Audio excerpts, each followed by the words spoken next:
When it comes to comic characters, it's difficult to find a more stacked rogues gallery than the Caped Crusader.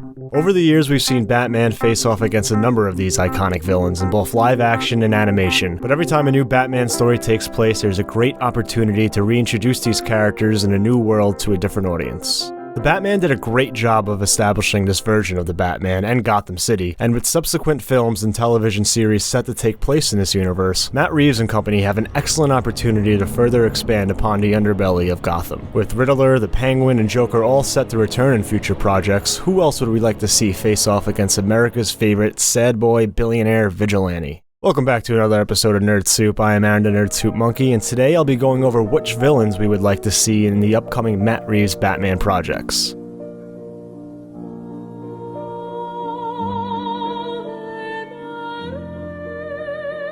One of the Easter eggs that many fans pointed out from the Batman alludes to Hush. We've seen this character gain more popularity in recent years, stemming from Jeff Loeb's run with the comic Batman Hush, as well as a 2019 animated film adaptation and an appearance in the Arkham games. What makes Hush a compelling choice to appear in future Batman sequels is his personal connection to Bruce Wayne rather than Batman. Hush, or Thomas Elliot, grew up with Bruce, and the two were close friends and shared many similarities in wealth and intellect. However, unlike Bruce, Thomas despised his parents. So much so that he orchestrated a car accident that killed his family and injured his mother, who was saved by Thomas Wayne. This started his hatred for the Waynes, which only grew when Bruce's parents were murdered and Bruce inherited the Wayne fortune, something Thomas hoped to do with his own family's wealth. Imagine being jealous of someone because their parents were brutally murdered. Just watching the news one day and seeing the headline, "Thomas and Martha Wayne shot dead in an alley," and seeing a little orphan Bruce Wayne and your first thought being, damn, wish that was me. But it's this personal connection with Bruce that I feel will make it a unique story to delve into in live action. Hush in the comics teams up with other villains to help bring down Batman, most notably Riddler, so there's a great opportunity to include other villains into this storyline as well. Also, in some comic runs, Hush performs plastic surgery on himself to look like Bruce Wayne, so there's potential to have some Pattinson on Pattinson crime going on, you know? That actually might be too hot to handle, so maybe just cast like Oscar Isaac. Wait, that's actually hotter.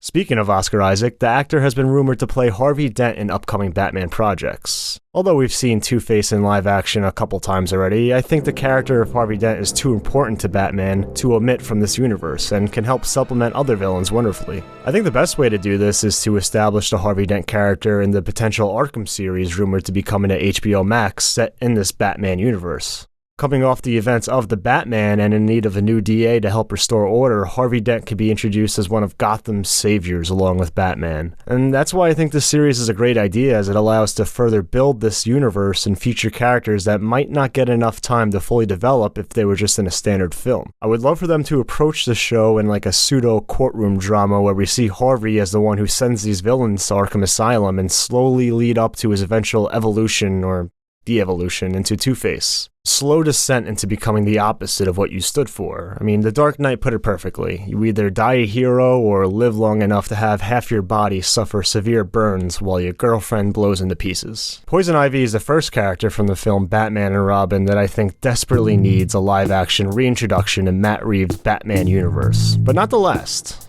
That's what we call a tease, folks. Just tease the freeze. Yes! Although there seems to be some hesitancy to include supernatural elements into this Batman verse, I think there's a way to include Ivy and still keep the grounded aspects established in this version of Gotham. Now, I know what you're thinking. Do we really need another movie plot that involves an eco-terrorist and hammers home the dangers of climate change? My counterpoint? This clip from the Arkham games. Am I the only one that would let her kill me in this game just for the extra cutscenes? But I do trust Matt Reeves to develop a clever screenplay that is subtle yet effective in its messaging in a way that challenges the audience and brings to life one of the better and more complex Batman villains. Ivy is able to challenge Batman in ways that highlight his strong willpower, which I would love to see on the big screen. We've also seen her in the past form alliances with Catwoman, among others, in the comics, and could be a great way to bring Zoe Kravitz's Catwoman back into the fold. As to who should play Poison Ivy? I don't know, maybe one of the redheads in Hollywood that have been the inspiration of countless fan art and fan castings for over the past decade. Or maybe Oscar Isaac. And what is perhaps one of the most tragic origins for a supervillain, Mr. Freeze is a character that deserves a fully fleshed out reintroduction. Mr. Freeze is motivated by trying to cure his cryogenically frozen, terminally ill wife, which brings literal meaning to the trope of fridging. And that's played out as the whole tragedy as a motivator for a villain is. With Mr. Freeze it does work, as shown in the episode of the Batman animated series Heart of Ice, which is considered to be the best of the series. Like I've alluded to, I do hold Matt Reeves in a high regard when it comes to filmmaking, and I'm sure he would deliver a well thought out and deep exploration of this character if he chooses to adapt this version of Mr. Freeze and bring him to life. He's another villain that can match Batman when it comes to intellect, and with his powers and abilities can also match the Dark Knight physically. Like many in the Rogues Gallery, Freeze interacts with many other Batman adversaries such as Catwoman and a Court of Owls, so there are many different ways to connect him into overarching storylines in future films. I've always thought Bryan Cranston could play a good Mr. Freeze, as he can portray a sympathetic, broken man, while also being intimidating enough to take on someone like the Batman. Either him or maybe, I don't know,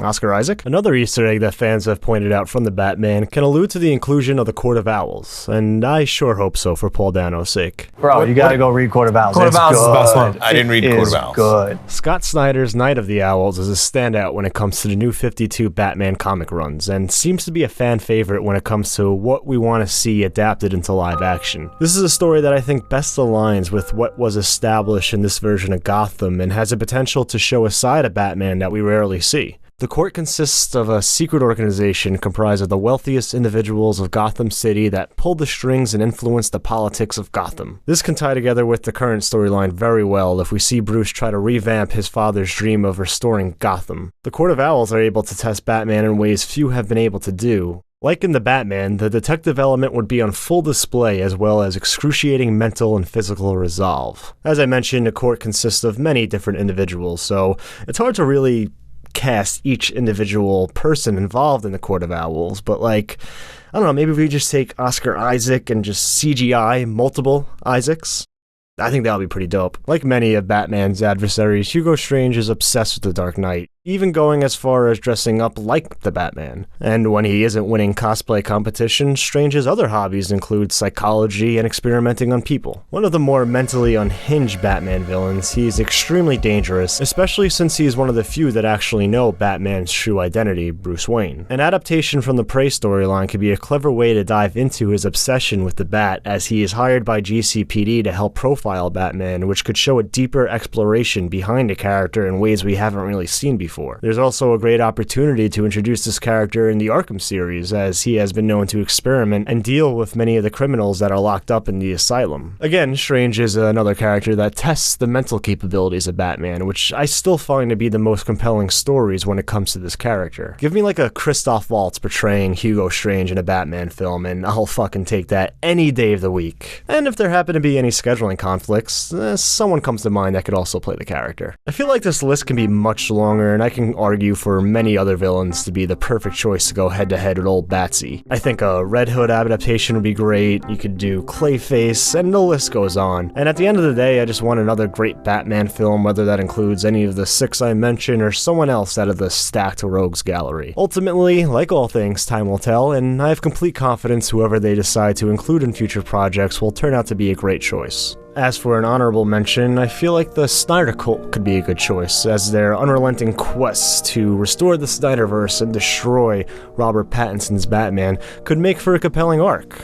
Actually, come to think of it, they already kind of did that in the first movie, so yeah, I feel like that storyline would be quite redundant.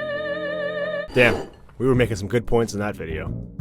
Hey guys, Aaron the Nerd Suit Monkey here. Before we end this video, I want to give a quick shout out to our Patreon supporters. What can I say about you guys that I haven't already said about myself? You are the most important part of the channel and the main reason we keep going strong.